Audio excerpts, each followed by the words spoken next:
Hi guys, welcome to VH family. Today முருங்கைக்காய் குழம்பு பண்ணேன். அந்த வீடியோ ஷேர் பண்ணியிருக்கேன், பாருங்கள். பிடிச்சிருந்தா நீங்களும் ஈஸியாக சிம்பிளாக பண்ணிக்கலாம். சட்டி ஹீட் பண்ணதும் கடுகு, உளுத்தம்பருப்பு, சீரகம், கருவேப்பிலை போட்டிருக்கேன்.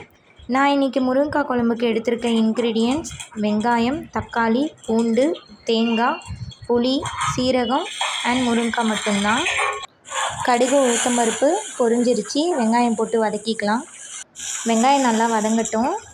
வெங்காயம் போட்டதும் மஞ்சத்தூள், அப்புறம் நறுக்கி வச்ச பூண்டும் ஆட் பண்ணிக்கலாம்.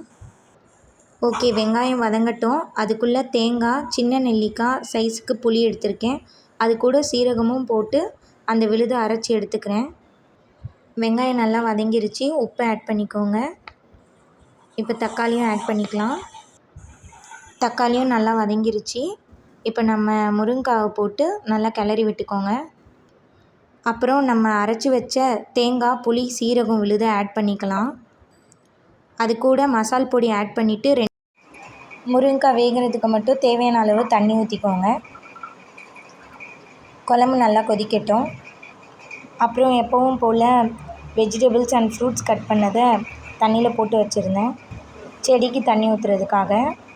ஓகே, இப்போ குழம்பு நல்லா கொதிச்சிருச்சு. கொஞ்சம் இன்னும் எண்ணெய் பிரிஞ்சு வர அளவுக்கு நம்ம கொதிக்க விடுவோம். எண்ணெயும் பிரிஞ்சு வந்துருச்சு. ஃபைனலாக நம்ம முருங்கைக்காய் குழம்பு ரெடி ஆயிடுச்சு. நீங்களும் ட்ரை பண்ணி பாருங்கள். சிம்பிள் டிஷ் தான். இந்த வீடியோ முழுசாக பார்த்ததுக்கு ரொம்ப நன்றி.